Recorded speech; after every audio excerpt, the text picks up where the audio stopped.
आणि यानंतरच्या बुलेटिनमध्ये आपण अशाच काही घडामोडी बघूयात. मात्र त्या अधिक नजर टाकूयात 10 सेकंद 10 बातम्यांवर.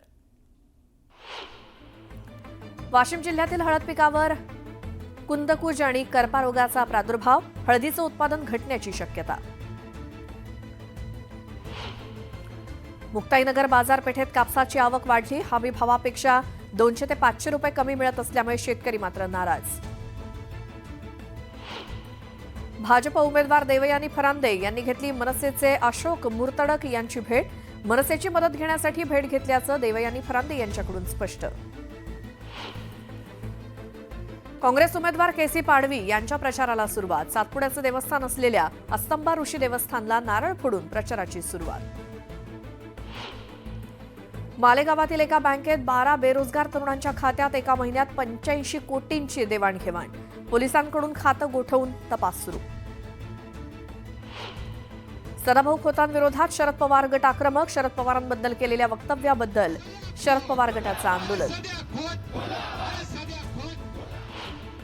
पवारांवरील टीकेनंतर सदाभाऊ खोतांच्या विरोधात पवार गट आक्रमक. बारामतीत पवार गटाकडून तीव्र निषेध. पुण्यातील येरवडा भागात अनोळख्या व्यक्तीचा मृतदेह आढळला. मृतदेहाचा अर्धा भाग नसल्यामुळे खळबळ. अधिक तपास येरवडा पोलिसांकडून सुरू. बीडमध्ये झोक्याचा फास बसून चिमुकल्याचा मृत्यू. बीडच्या पिंपळगाव नाखले इथली घटना. अमळनेर मतदारसंघात रंगणार तिरंगी लढत. मंत्री अनिल पाटलांची प्रतिष्ठा पडाला. अनिल पाटलांविरोधात अनिल शिंदे मैदानात.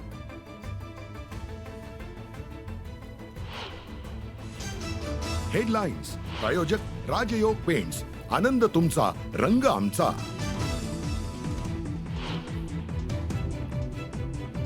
ठाकरे गटाच्या वचननाम्याचं प्रकाशन तर महाविकास आघाडीचा सविस्तर जाहीरनामा काही दिवसात समोर येईल. उद्धव ठाकरेंचं वक्तव्य.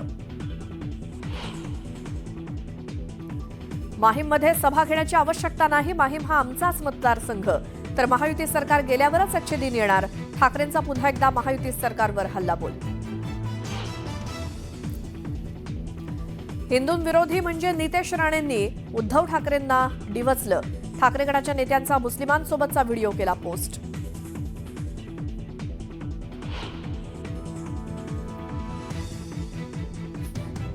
सदाभाऊ खोत यांचं वक्तव्य म्हणजे विनाशकाले विपरीत बुद्धी. शरद पवारांवरील वक्तव्यावरून अजित पवारांची टीका.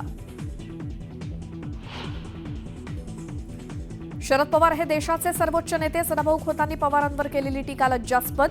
त्यांच्या वक्तव्यानं महाराष्ट्राची मान शरमेनं खाली गेली. संजय राऊतांचे सदाभाऊ खोतांवर घणाघाती टीका.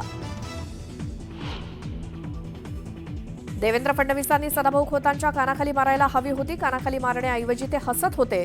खोतांनी शरद पवारांसंदर्भात केलेल्या वादग्रस्त विधानावरून संजय राऊत कडाडले. शरद पवारांसंदर्भात वादग्रस्त विधान केल्यानंतर सदाभाऊ खोत बॅकफुटवर. जी भाषा वापरली ती गावगाड्याची. जर भावना दुखावल्या असतील तर दिलगिरी व्यक्त करत खोतांची सारवासारव. 6 पक्ष असल्यामुळे गणित जुळवण्यास वाव. तर निकालानंतर समीकरणं बदलू शकतात. निकालानंतर खरं गणित सुरू होईल. दिलीप वळसे पाटलांचं मोठं वक्तव्य.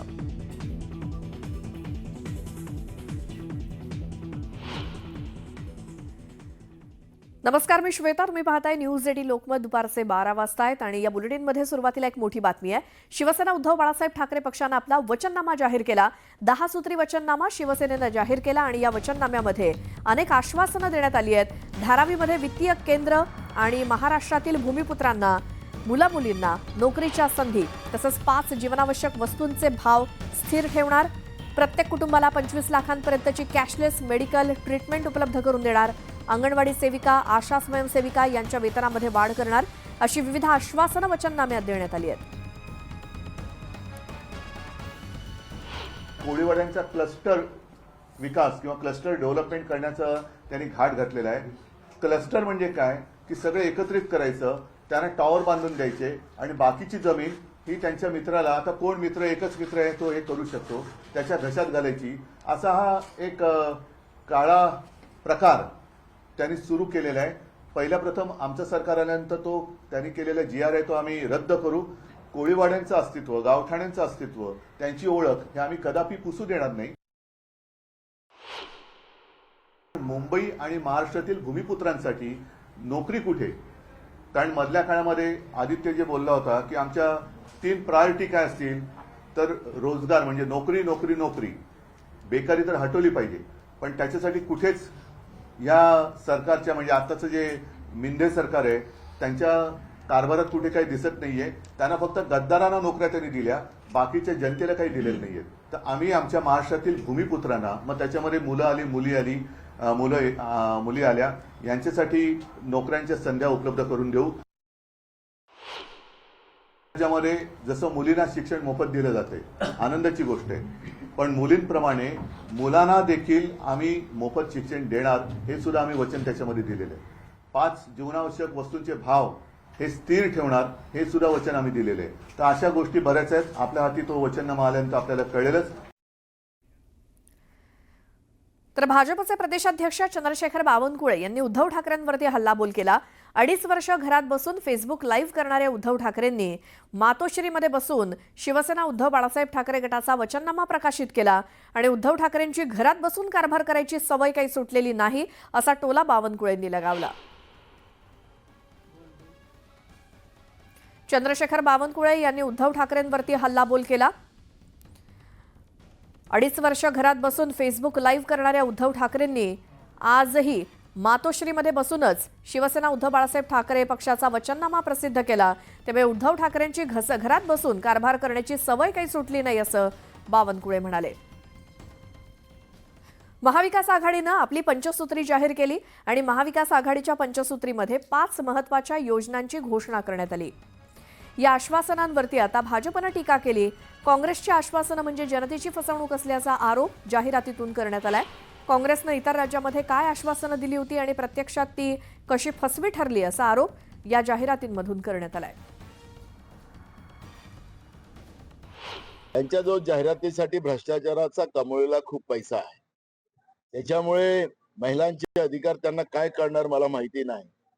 पण जाहिरातीच्या माध्यमातून जनतेच्या लुटलेले पैसे त्याच्यामुळे आपले चेहरे दाखवण्याचा अयशस्वी प्रयत्न भाजप आणि त्यांचे सोबती करताना आपण पाहतोय.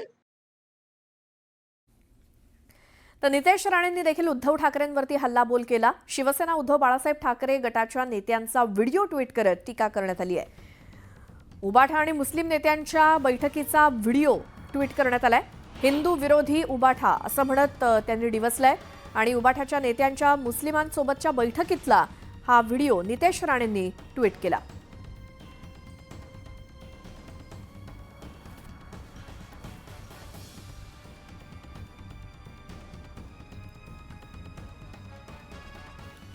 तर माजी मंत्री सदाभाऊ खोत यांनी शरद पवारांबाबत एक वादग्रस्त वक्तव्य केल्यामुळे राज्यातलं वातावरण तापलंय आणि सदाभाऊ खोतांच्या या वादग्रस्त वक्तव्यावरून शरद पवार गट आक्रमक झालाय.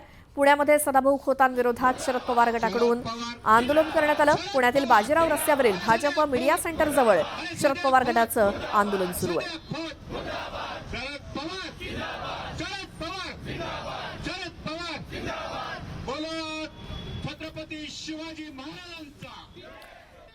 तर सदाभाऊ खोत यांनी राष्ट्रवादी काँग्रेस शरदचंद्र पवार पक्षाचे प्रमुख शरद पवार यांच्यावरती अतिशय खालच्या शब्दात टीका केली होती आणि खोतांनी केलेल्या वादग्रस्त विधानावरून त्यांच्यावरती टीका करण्यात आली. मात्र अखेर टीका झाल्यानंतर सदाभाऊ खोत बॅकफूटवर आलेत आणि शरद पवारांवरती केलेल्या त्या वक्तव्यावर सदाभाऊ खोत यांनी दिलगिरी व्यक्त केली.